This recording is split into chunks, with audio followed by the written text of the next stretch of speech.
Hello everyone, welcome back to our channel. आप देख रहे हैं प्रेगनेंसी टॉक एक्सपर्ट और मैं हूं health educator Megha. So friend, आज मैं आपको बताऊंगी कि अनीमिया इन प्रेगनेंसी, ये जो प्रेगनेंसी में जो अनीमिया हो जाता है, ये एक आम प्रॉब्लम होती है महिलाओं में, खासतौर पे प्रेग्नेंट महिलाओं में। सो इसको आप ठीक कैसे कर सकते हैं? ये काफ़ी कॉम्प्लिकेशन क्रिएट कर देती है फ्रेंड। यदि किसी महिला को एनीमिया की प्रॉब्लम है तो उसके आगे जाके वो काफ़ी उसकी खुद की बॉडी के लिए भी प्रॉब्लम क्रिएट कर देती है और साथ में होने वाले बच्चे के लिए भी काफ़ी कॉम्प्लिकेशन क्रिएट कर सकती है। सो आज मैं बताऊंगी फ्रेंड कि अनीमिया के कारण क्या क्या है, क्यों होता है, कॉजेज़ कौन कौन से हैं, साइन सिम्टम कौन कौन से हैं और इसको ठीक कैसे किया जाए। सो आज का वीडियो हम इन्हीं सब बातों पे देखेंगे कि ये सब चीज़ें क्या होती हैं। सो प्लीज़ फ्रेंड, इस वीडियो को स्किप मत कीजिएगा, पूरा देखिए ताकि जो मैं आपको इन्फॉर्मेशन देने वाली हूँ वो सारी इन्फॉर्मेशन आपको ठीक से आपके पास पहुँचे। तो चलिए फ्रेंड, स्टार्ट करते हैं आज का हमारा वीडियो। तो सबसे पहले फ्रेंड देख लेते हैं कि एनीमिया क्या, जो एनीमिक कंडीशन होती है वो क्या होती है। अनीमिया का मतलब होता है फ्रेंड कि महिलाओं के खून से एचबी का कम हो जाना, साथ ही आरबीसी का कम हो जाना। अगर ये दोनों अगर कम हो जाते हैं ब्लड से, तो ब्लड में ऑक्सीजन की सप्लाई कम हो जाती है। ऑक्सीजन की सप्लाई कम होती है तो जो ब्लड में जो टॉक्सिन पार्टिकल हैं वो क्रिएट हो जाते हैं। प्रेग्नेंट जो गर्भवती महिला है उसको भी प्रॉब्लम क्रिएट हो सकती है। और साथ में यदि आपकी एचबी कम है, आरबीसी कम है, ऑक्सीजन लेवल कम है ब्लड में, तो आपके होने वाले बच्चे को भी प्रॉब्लम क्रिएट हो सकती है। ओके, अब बात करते हैं कि इसका जो नॉर्मल रेंज है या कॉमन जो वैल्यू है वो कितनी होनी चाहिए। तो फिर अगर एचबी की अगर लेवल की बात की जाए तो 11 प्रेग्नेंट महिला के लिए 11 से 13 ग्राम डीएल इनफ होता है, अप्रोक्सीमेट इतना होना चाहिए। यदि इससे कम है, 10 के आसपास है, तो उसको माइल्ड एनेमिक बोला जाता है।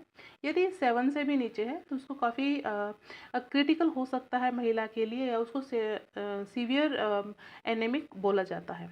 सो फ्रेंड, अब बात कर लेते हैं कि किन वजह से एचबी कम हो जाता है, आरबीसी कम हो जाता है।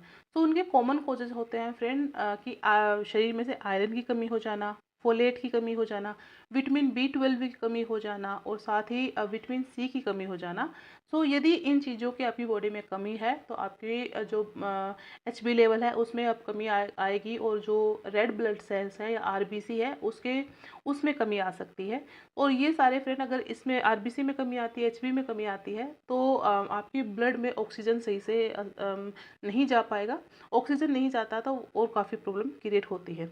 ओके, तो ये तो जाना फ्रेंड हमने कौन कौन से कारणों की वजह से एचबी कम होता है, आरबीसी कम होता है।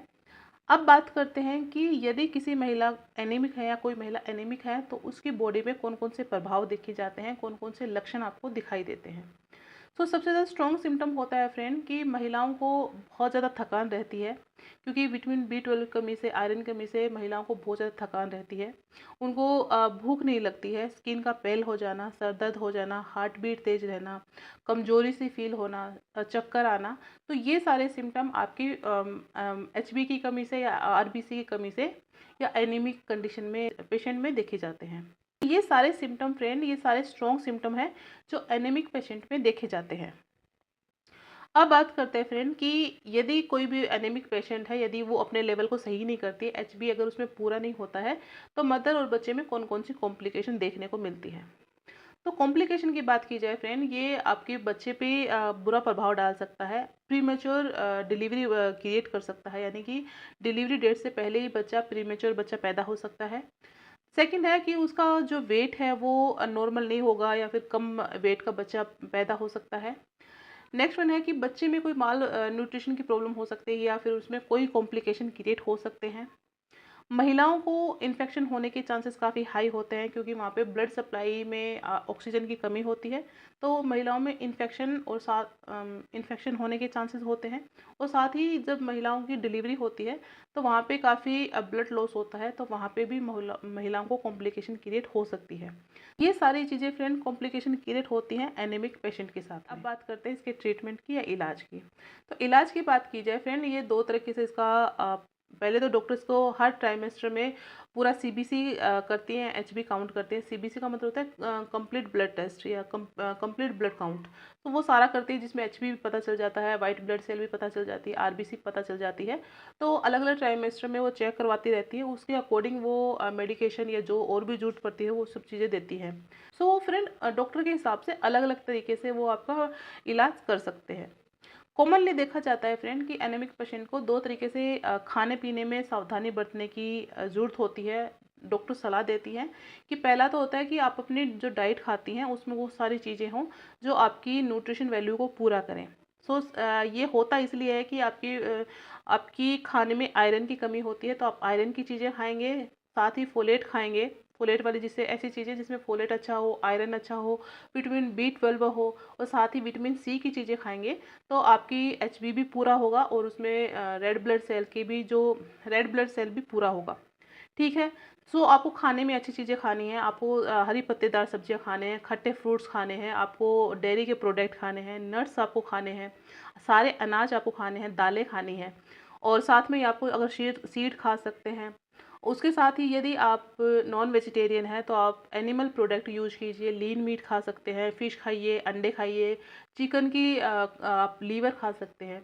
तो ये सारी चीज़ें खाने से फ्रेंड आपकी एक बैलेंस डाइट बनती है जो आपकी बॉडी से आयरन भी पूरा करेगी, आपकी फोलेट भी पूरा करेगी, विटामिन B12 भी पूरा करेगी, और साथ ही विटामिन C की जो कमी है वो भी पूरा करेगी।